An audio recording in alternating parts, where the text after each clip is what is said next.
Mungu azidi kukuinua na kukuvika utukufu wake, na azidi kukutenda mema wewe ambao umeitwa mtumishi wa Mungu.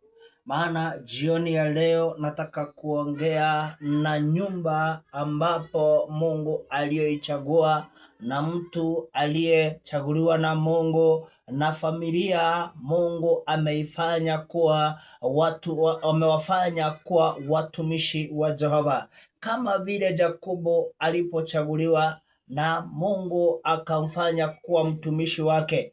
Huyo mtumishi wa Mungu ndiye nataka niongee habari yake wakati wa jioni ya leo. Katika kitabu cha Mungu kiko kwenye kitabu cha Isaya 44 pale mstari wake wa 21, tukiteremuka mstari wa 22, kuna maneno yanaonenwa kuhusu huyo mtumishi wa Mungu, na ninajua popote ulipo litakusaidia hili neno. Litegee masikio, na hakika litakuwa baraka kwako, litakubadilishia maisha, litakutoa kwenye kiwango hii na ikuweke kwenye kiwango kingine, maana neno la Mungu li hai. Inasema hivi neno la Mungu, kitabu ni Isaya 44 mstari wa 21, inasema, kumbuka haya Yakobo, nawe Israeli, maana wewe mtumishi wangu, nimekuumba mtumishi wangu. Ewe Israeli, hutasahauliwa na mimi. Nimeyafuta makosa yako kama wingu nzito, na dhambi zako kama wingu. Unirudie, maana nimekukomboa. Haya ni maneno Mungu aliyenena kuhusu Yakobo, na akanena kuhusu Israeli, na akasema ya kwamba hawa ni watumishi wangu, na ni mtumishi wangu niliyechagua, na akasema ya kwamba hatasahaulika. Na pia anasema ya kwamba atayafuta makosa kama wingu nzito na dhambi kama wingu, na akamwambia, nirudie, maana nimekukomboa.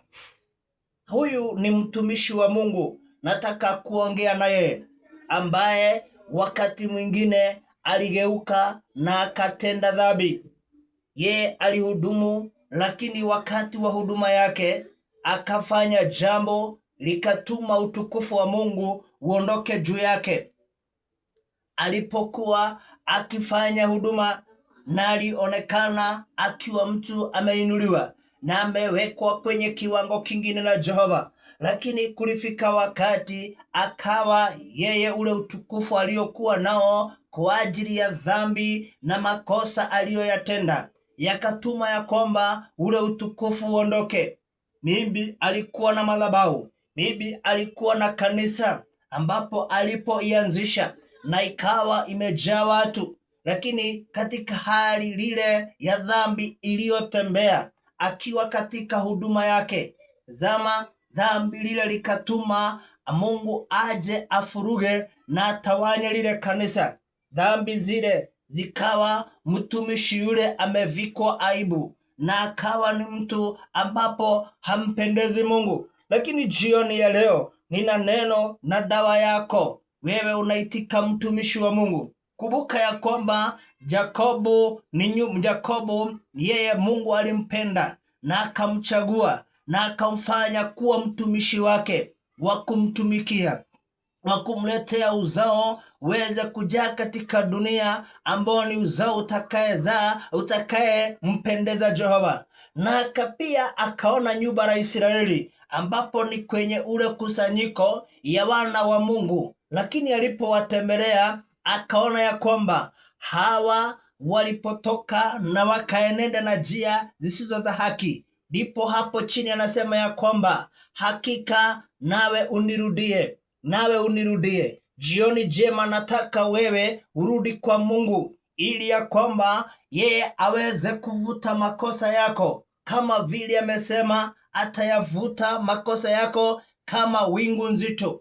Ona, ni maneno mazito yanaonenwa mahali pale kuhusu mtumishi wa Mungu, maana amependwa, lakini anakuambia kwamba nirudie. Hivyo kwanza, hatua ya kwanza ni urudi kwake, ili ya kwamba naye arudi kwako akuondolee hiyo dhambi ambapo uliotenda, hiyo makosa yanaonekana, hiyo harufu baya yanaonuka kwako yanatuma uzao ukae bali na wewe. Hakika weze kukuondolea na kutenganishe na hiyo jambo ilionekana ikiwa najisi kwako wewe mtumishi wa Mungu, ili akuvuvute hayo makosa na hiyo dhambi kama wingu nzito, akuondolee. Yeye anakuhitaji urudi kwake. Damu yake ingali bichi itakuondolea dhambi, naye atakufanya kuwa umpya, maana atakubadilishia maisha. Ulimi wako utaanza kunena mambo mengine yaliye mazuri mbele ya uso wa Mungu, na atakupenda, atakuongoza. Aliambia Israeli ya kwamba